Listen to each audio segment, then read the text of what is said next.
കയറി വാ. ഓ, കയറി വരുന്നൊന്നുമില്ലണ്ണ. മോൻ്റെ സഞ്ചാര കാർഡ് കൊണ്ടുവന്നു. അപ്പോൾ ഞാൻ മരണത്തിന് വന്നിരുന്നു.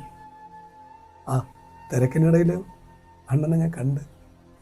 അപ്പോൾ എന്നോടൊന്നും തോന്നരുത്. നിൻ്റെ പ്രയാസം ഞാൻ മനസ്സിലാക്കുന്നു. ഓ, അവൻ്റെ സമയം അത്രേ ഉള്ളൂ അണ്ണ, അല്ലാതെ എന്ത് പറയാൻ.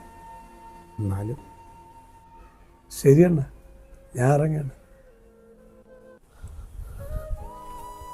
അപ്പോൾ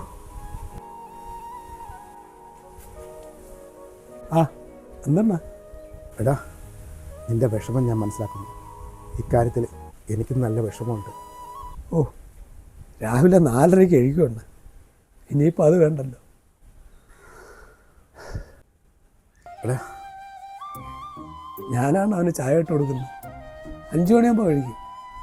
പിന്നെ പത്രമൊക്കെ ഇട്ട് 7 മണിയാകുമ്പോൾ വരും. നീ എന്ത് തന്നെ പറഞ്ഞാലും എനിക്കൊരു കുറ്റബോധമുണ്ട്. ഓ, ആ പോസ്റ്റിൻ്റെ ലൈനിലോട്ട് ചാഞ്ഞ് നിന്ന് 4 മരം മുറിച്ച്. പക്ഷെ അടുത്തത് മുറിക്കാൻ നേരത്തെ അണ്ണൻ വന്ന് ബഹളം ഉണ്ടാക്കി.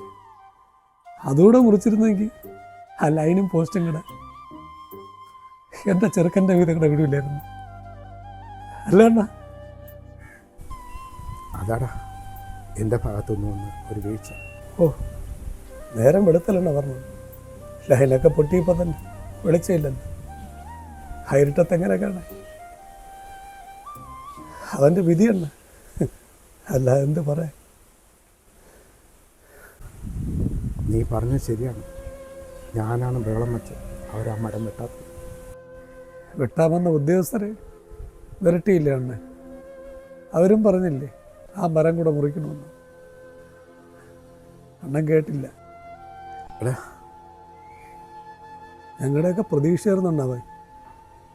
സാരമില്ല, വിധിയില്ലെന്ന് കരുത. ഞാൻ പോകണമെന്നാ.